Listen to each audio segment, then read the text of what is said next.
Mes respects, Madame la Ministre. Merci. Madame Grace, est-ce que mes collaborateurs sont là? Ils sont en salle, Madame la Ministre. D'accord, on y va.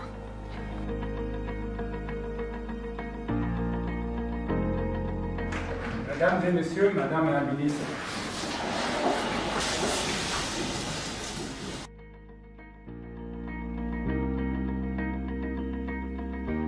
Chers collaborateurs, je veux vous parler d'un texte très important pour les droits des enfants.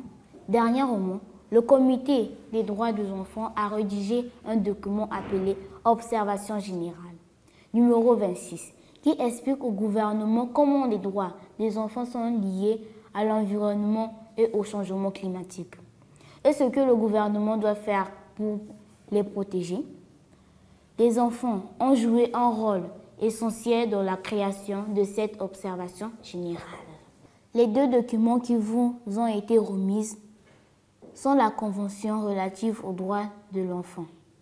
C'est un accord capital signé par énormément de pays, dont le Congo.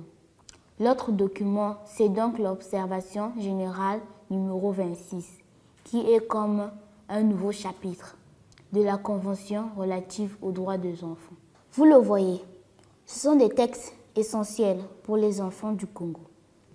Et c'est le devoir de notre ministère de nous assurer que nous faisons notre maximum pour promouvoir et assurer à chaque enfant du Congo un environnement propre, sain et durable.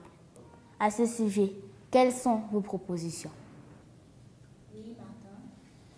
Madame la Ministre, je vous remercie pour la parole accordée. C'est un texte très important en effet. Je propose que nous transmettions une copie de l'observation générale à chaque enfant. Bonne idée. Mettez-vous en contact avec le ministère de l'Éducation et le ministère de la Jeunesse pour que, dans les semaines à venir, chaque enfant reçoive une copie de l'observation générale numéro 26. Merci Madame la Ministre pour m'avoir accordé la parole. Et si nous proposions au Parlement des enfants du Congo de discuter de l'Observation générale 26 et de nous proposer leurs idées pour agir en faveur de l'environnement et du climat. Merci Madame la Ministre. Excellente idée. Ce sont les enfants qui doivent nous dire comment nous pouvons mieux défendre leurs droits, à être protégés contre le changement climatique.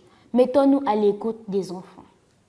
Merci Madame la Ministre pour la parole accordée. L'observation générale numéro 26 est vraiment un texte qui nous engage. Il dit en effet que les États peuvent être tenus responsables non seulement des dommages environnementaux survenant à l'intérieur de leurs frontières, mais aussi des effets néfastes des dommages environnementaux et du changement climatique au-delà de leurs frontières. Vous avez raison. L'observation générale 26 souligne aussi qu'une attention particulière doit être accordée aux dommages subis par les enfants défavorisés. Alors mettons-nous au travail, car la crise climatique que nous connaissons est une crise des droits de l'enfant. Et nous devons tout faire pour que cela change.